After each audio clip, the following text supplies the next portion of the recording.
Ako si Eden Ravelo, isang registered nurse, ex-OFW galing ng Dubai, at nandito po tayo sa bagong bukas nating payment center located sa Luzon Avenue, Culiat, Tandansora, Quezon City.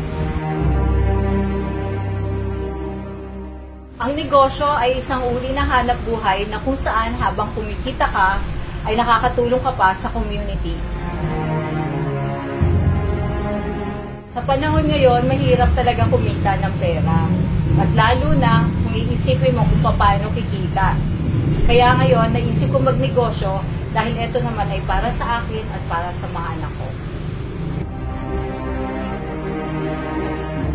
Pinili ko si Unified Products and Services Payment Center dahil nandito na lahat.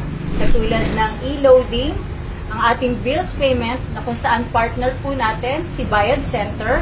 Meron din po tayong ticketing na kung saan pwede tayong mag-book ng domestic and international flights.